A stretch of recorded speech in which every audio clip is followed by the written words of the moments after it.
I will call our Bloomington City Council listening session to order. It is Monday, October 27th. We have one person who has signed up, and we welcome Karen Lundquist.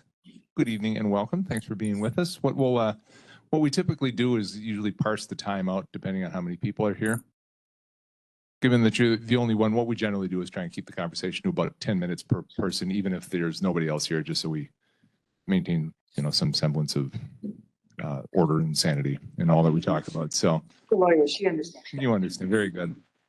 Well, good evening. Welcome. Thank you.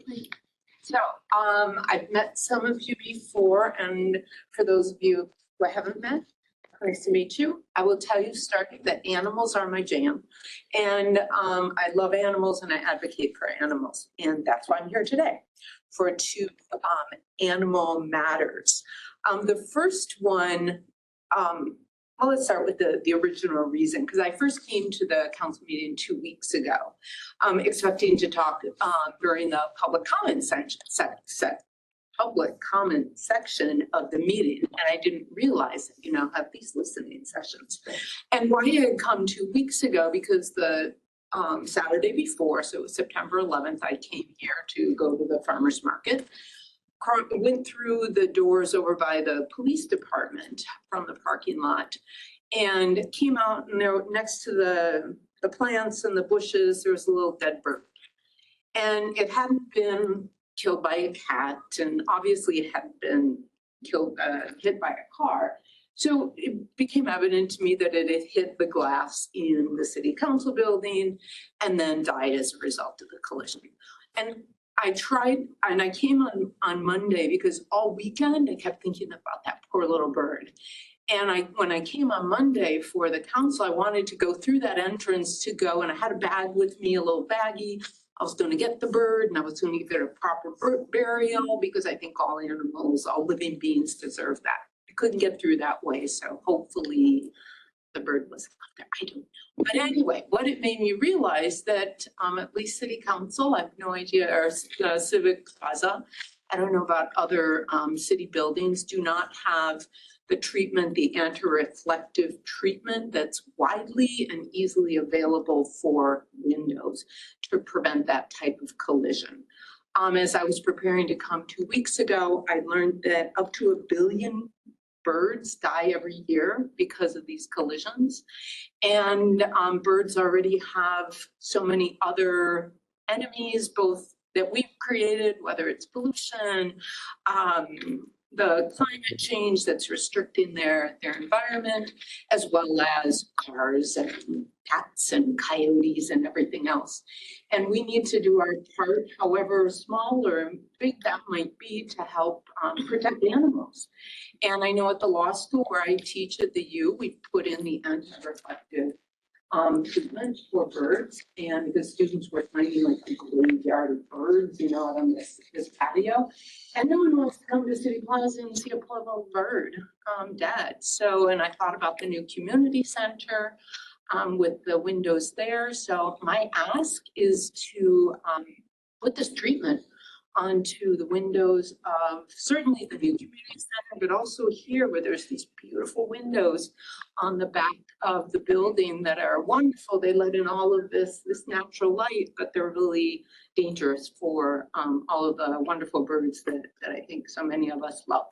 So that is my first act. Save them. Well, thank you for that, and thanks for your concern for birds. And actually, I think I worked on that project at the law school to put the.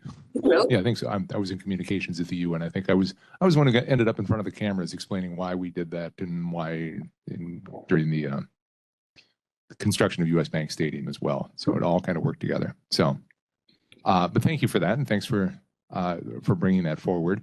And we have staff here taking notes, and I think we'll take a look at that as we look at budgets, as we look at designs for the new community center for a variety of different things. So, but we'll definitely keep that in mind. So not just the community center, also, Yep. putting it on existing buildings Yes. as well. Yes. Yeah. All right. You said that was your first concern? And my second is a complaint about some neighbors of mine in particular. I have several neighbors, I live over by the Kelly Playfields, and have several of my neighbors who think that they are special and don't follow the ordinance for leashes and walk their dogs off leash. Annoying, they're all nice dogs, well behaved, but one of our neighbors, and my husband stopped him one time and said, you know that you shouldn't be walking your dog without a leash. And he's like, oh, well, I have one of those electric collars, so I don't have to have a leash. And it's like, you know, the invisible fences, they're not like perfect. There are certainly dogs who are not perfectly trained and probably see something, and regardless of the electric collar that my neighbor uses with the little to give the little what do you call it, to shock his dog, they're not perfect. And I've encountered dogs that have been off leash, don't like it. I have little dogs, little chihuahuas, and seeing dogs off leash bothers me, scares me sometimes. So my ask is to amend the ordinance, the leash law ordinance, and specifically to specify that under restraint does not mean one of the electronic shock collars. I know some people are going to do it regardless. I'm special, my dog is well trained, my dog is friendly. But there are people, if they know there's an ordinance, they will follow it. And I think it's given the technology and what's available, I think it's an easy change that would reflect reality of the tools and things that are available for people and their dogs. Comments on this, council? Our city attorney just jotted down animal control. And the ordinance on the legal. The animal ordinance is on the legal work plan for 2026.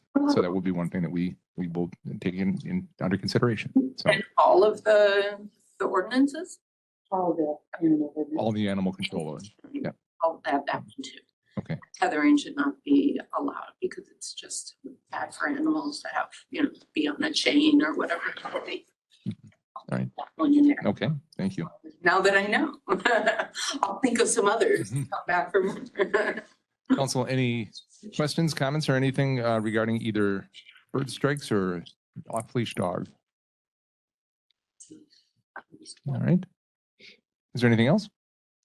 I'm sure I could come up with it, but Good enough. I always have more ideas. Good enough. I'll reserve for another time. So All right. Well, now you know where to find us. Yes. I do. Well, thank you for coming in tonight, and thanks for your work on the Charter Commission. Do appreciate that as well. Thanks for your time. Thank you.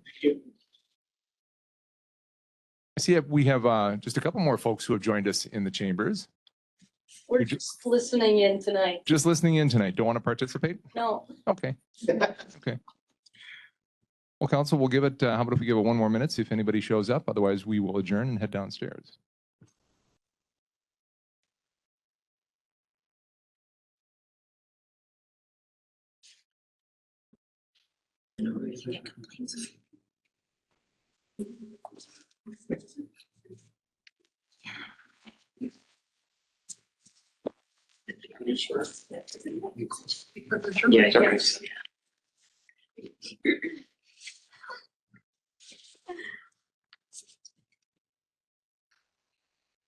All right, that must have been a minute. I think we're safe, council. I would look for a motion to adjourn. Second. We have a motion and a second to adjourn our listening session. All those in favor, please signify by saying aye. Opposed, motion carries 6-0. We are adjourned. We will see you downstairs.